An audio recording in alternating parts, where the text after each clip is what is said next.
Doom Eternal, in the eyes of many, is a lovingly crafted game made by developers who really cared about it. But in those same eyes, it's also a game that has run its course. It has been 4 years since Doom Eternal was released. In that time, it has received many updates, with those being new master levels, new maps for multiplayer, new game modes such as the Horde Mode 1 and much more. But as of the second revision of Update 6.66, support for the game was cut, meaning that many of the unfinished master levels, for instance, that were found in the files would never be playable, and were pretty much wasted. And in general, the game would not really see any updates ever again, at least ones that had any substance to them. Or so we thought.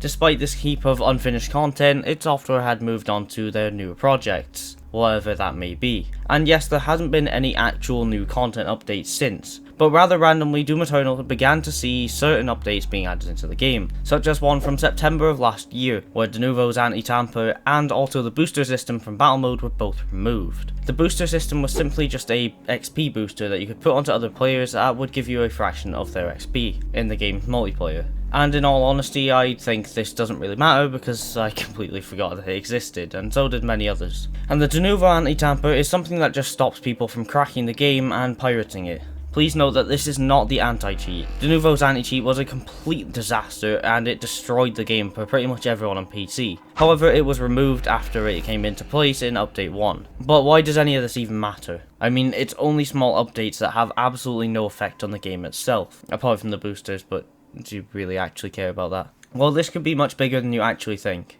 Allow me to explain.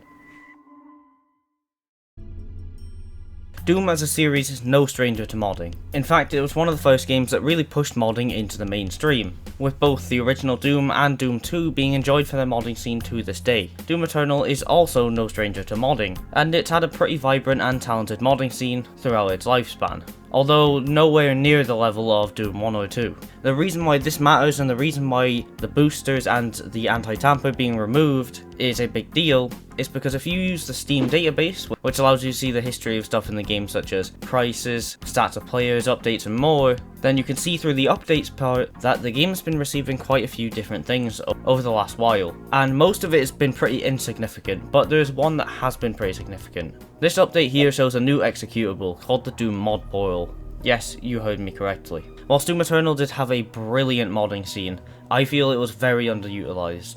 And I also believe that not adding official mod support to Doom Eternal was one of the biggest mistakes id Software made with the game. However, from the looks of things, it seems like we're going to be getting official mod support sometime soon. This is great because it'll give players a much easier access to mods, as, I'm being honest, to set up the way of installing mods now is a bit of a pain. The anti-tamper and the boosters being removed is most likely so that the mods can actually work properly. I hope it's quite obvious why they're removed. Even when using the current method of modding Doom Eternal is a very bad idea to try and use the multiplayer if it's anything gameplay changing. And a lot of gameplay changing mods disable the multiplayer completely. For obvious reasons, you don't want to get banned or ruin the game for other people. But you know how I mentioned classic Doom's modding earlier? Well, if you're someone who's interested in that, then I highly recommend you click on the video right here.